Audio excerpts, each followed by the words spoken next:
Como é bom nós meditarmos nas palavras que vêm da boca do próprio Senhor Jesus, que nos fortalece. E a gente vê no dia a dia do Senhor Jesus aquilo que também acontece no nosso dia a dia. Hoje nós vamos meditar no Evangelho de Lucas, capítulo 2. Se você tiver a sua Bíblia e quiser meditar comigo, pega a sua Bíblia aí, vamos juntos. Inclusive, você vai ver que eu faço marcações na minha Bíblia aqui digital, mas também na de mão, a física, né? Eu também faço marcações nela, anotações daquilo que me chama atenção. Se você quiser, faço mesmo. É a minha dica. Vamos pedir a direção de Deus. Ó Deus e Pai, que o Senhor, através dessa meditação, fale conosco, que a nossa fé venha a ser posta em prática e fortalecida pelo Teu Espírito Santo. Amém.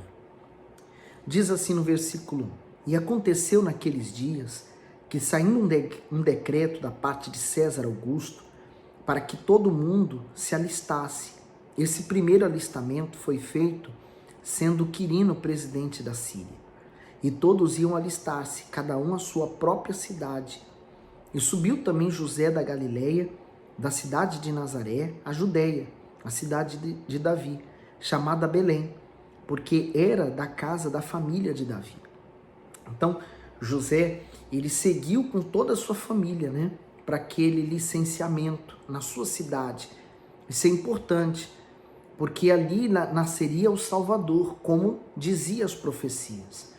Então ele diz assim: E subiu também José da Galileia, no versículo 4, da cidade de Nazaré, a Judeia, a cidade de Davi, chamada Belém, porque era da casa da família de Davi, a fim de alistar-se com sua mulher Maria, desposada com ele, a qual estava grávida. E aconteceu que, estando eles ali, se cumpriram os dias em que ela havia de dar à luz, e deu à luz a seu filho primogênito, e envolveu em panos, e deitou-o numa manjedoura, porque não havia lugar para eles na estalagem. Então, eles estavam literalmente numa estalagem onde se colocavam os animais, que não havia lugar na cidade. Pelo que tudo indica, o parto foi natural e ela estava sozinha. No 8. Ora, havia naquela mesma comarca pastores que estavam no campo e aguardavam durante as vigílias da noite o seu rebanho. E eis que o anjo do Senhor veio sobre eles, e a glória do Senhor os cercou de resplendor, e tiveram grande temor. E o anjo lhes disse: Não temais, porque eis aqui vos trago novas de grande alegria, que será para todo o povo, pois na cidade de Davi vos nasceu hoje o Salvador, que é Cristo, o Senhor. E que notícia, né? Aqueles pastores estavam ali guardando o seu rebanho e receberam a notícia mais gloriosa de todo o mundo. Então, o Senhor Jesus agora era o próprio Deus feito em carne. Daqui em diante nós vamos ver o próprio Deus no corpo humano, né? Sofrendo as mesmas consequências que nós sofremos. No 12 ele diz: E isto vos será por sinal: achareis o menino envolto em panos e deitado numa manjedoura. E no mesmo instante apareceu com o anjo uma multidão dos exércitos celestiais, louvando a Deus e dizendo: Glória a Deus nas alturas, paz na terra, boa vontade para com os homens. E aconteceu que, ausentando-se deles os anjos para o céu, disseram os pastores uns aos outros: Vamos, pois, até Belém, e vejamos isso que aconteceu e que o Senhor nos fez saber. Imagine todo o exército de Deus, né?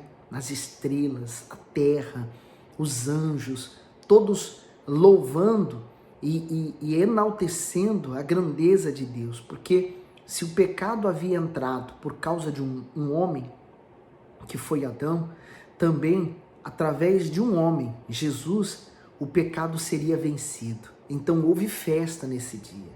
Que glorioso. Por isso que a festa, né, nos céus, quando um pecador, ele se arrepende e ele se entrega ao Senhor Jesus. No 16, e foram apressadamente e acharam Maria e José e o menino deitado na manjedoura.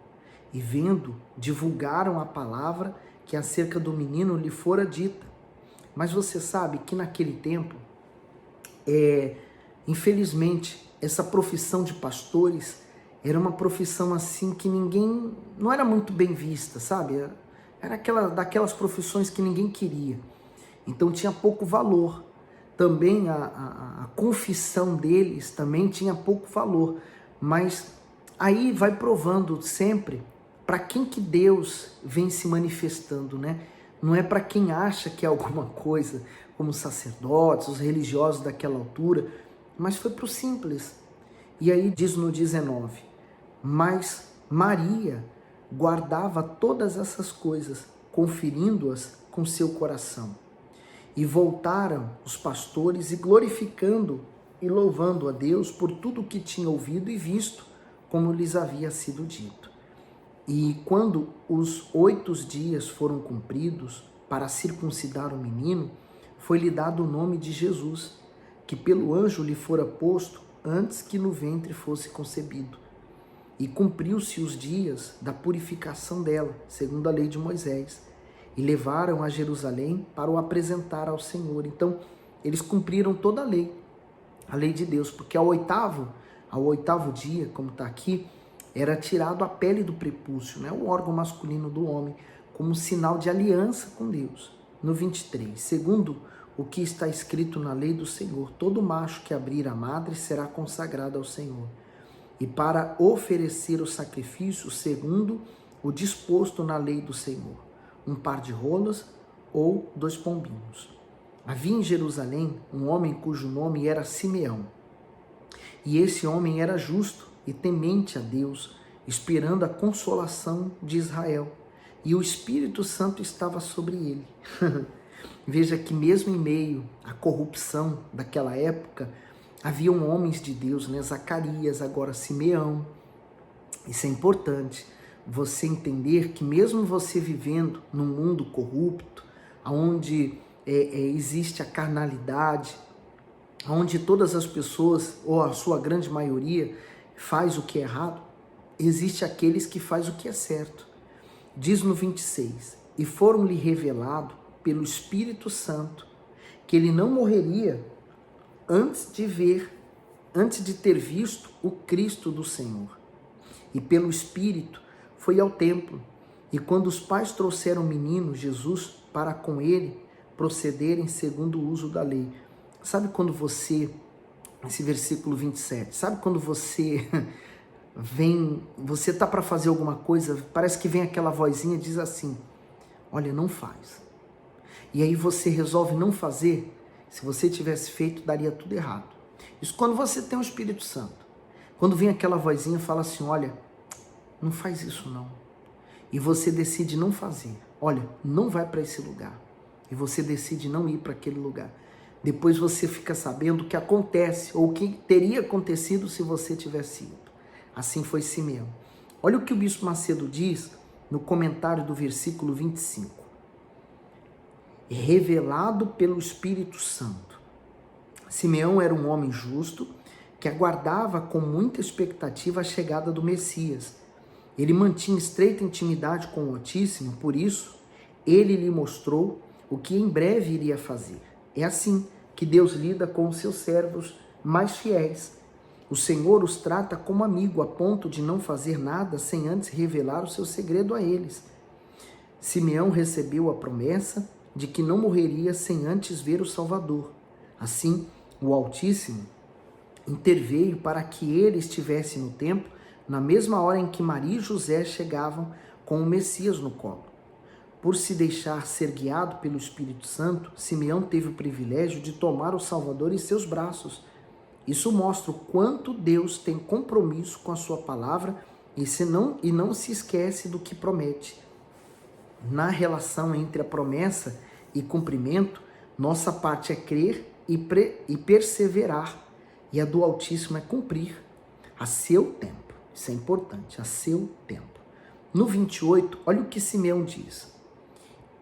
Ele então o tomou em seus braços e louvou a Deus e disse, agora, Senhor, despede em paz o teu servo, segundo a tua palavra.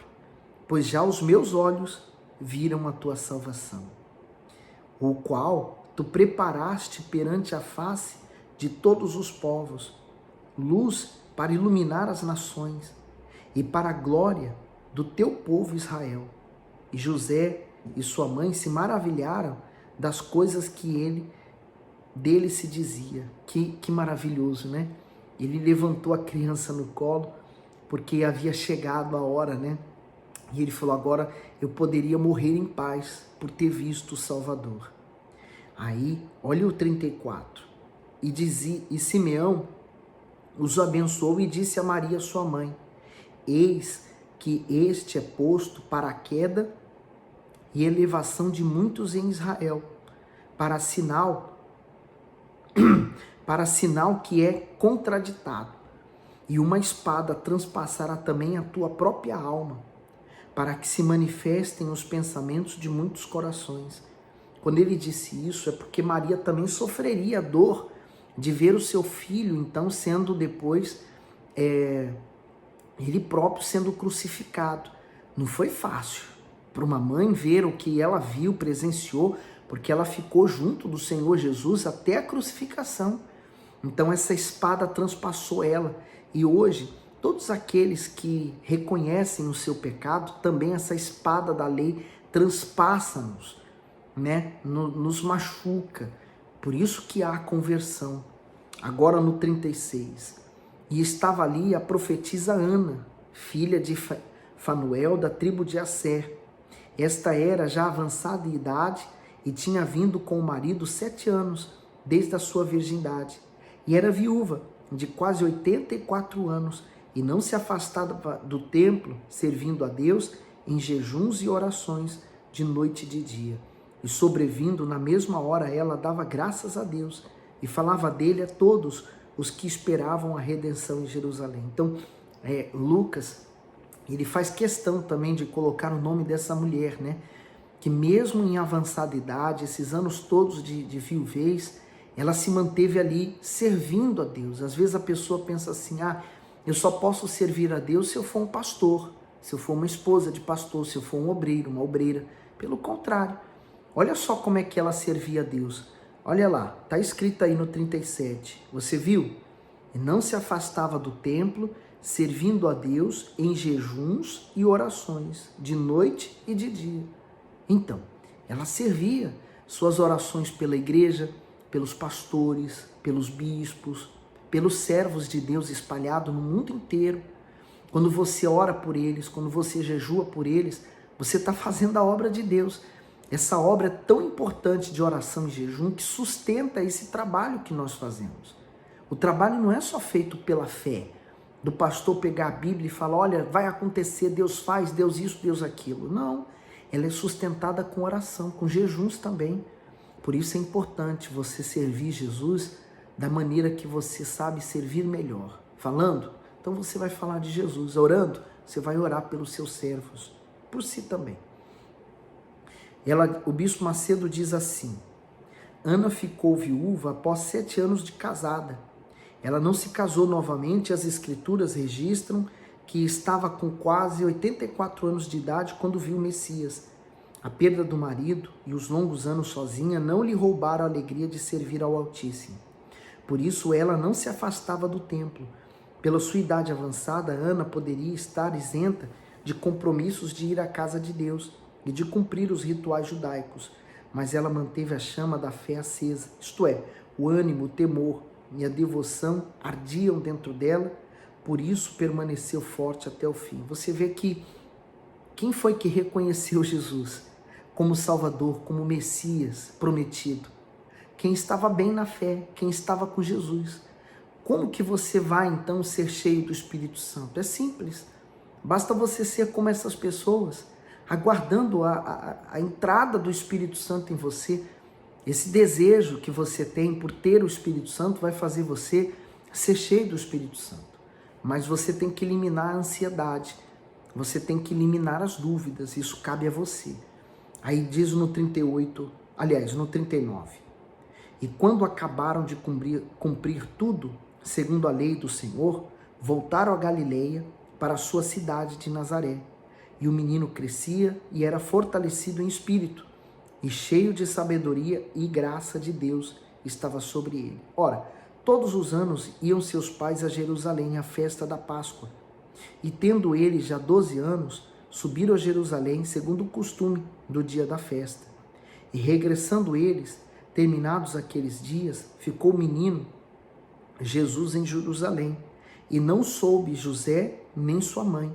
Pensando, porém, eles que viria de companhia pelo caminho, andaram caminho de um dia, e procuravam-no entre os parentes e entre os conhecidos. E como o não encontraram, voltaram a Jerusalém em busca dele.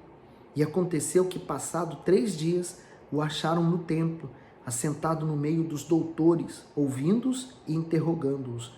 E todos os que o ouviam admiravam a sua inteligência e respostas. O bispo Macedo diz assim, no comentário: admiravam a sua inteligência. Em meio aos doutores e mestres da lei, o Senhor Jesus se comportou não como um mero ouvinte, mas como uma autoridade.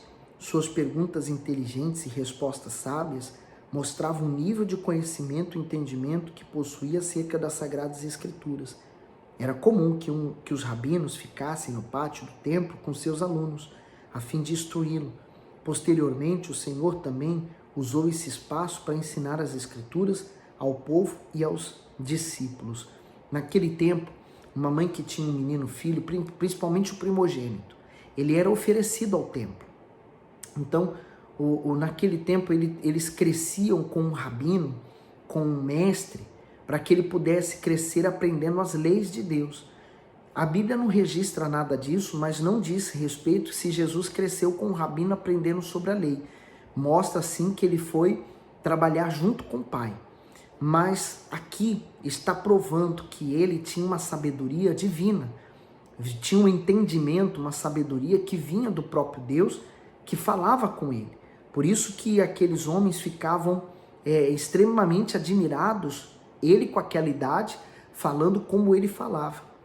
No 48, e quando o viram, maravilharam-se e disse-lhe a sua mãe: Filho, por que fizeste assim para conosco?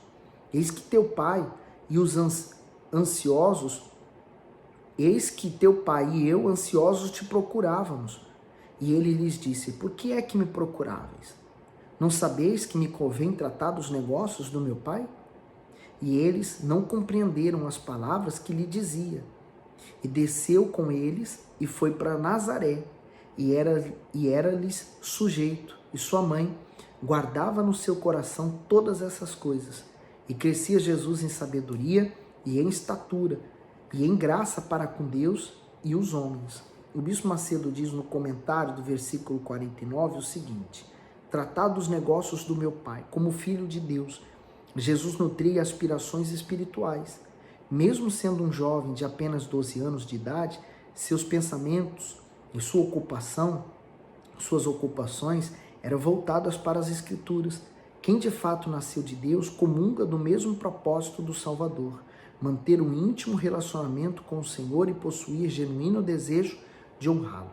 Então o Senhor Jesus ignorou, o fato dos pais estarem voltando e ele ter ficado. Às vezes a pessoa, basta um familiar falar para ela não vir à igreja, ela deixa de vir. Jesus considerou estar no templo mais importante do que voltar com os pais naquela época para casa. Minha amiga, meu amigo, veja quais são suas prioridades. Veja quem está realmente em primeiro lugar, porque não adianta falar de boca que Deus é o primeiro, quando o seu marido é o primeiro, quando sua esposa é a primeira, quando seus filhos estão em primeiro lugar, quando seus netos estão em primeiro lugar, quando o pai ou a mãe, ou o irmão ou a irmã está em primeiro lugar. Deus ocupa o primeiro lugar, então ele se torna o mais importante. As suas prioridades passam a estar em cumprir os seus votos, os seus propósitos para com Deus. Por isso, tão importante você receber o Espírito Santo, para você ter esse discernimento que nós aqui ensinamos a você. Espero ter ajudado. Se você quiser, compartilhe esse vídeo, dá para mais pessoas, para que elas possam também acompanhar junto com você essa meditação que nós temos feito, tá bom? Que Deus abençoe e ilumine você ainda mais.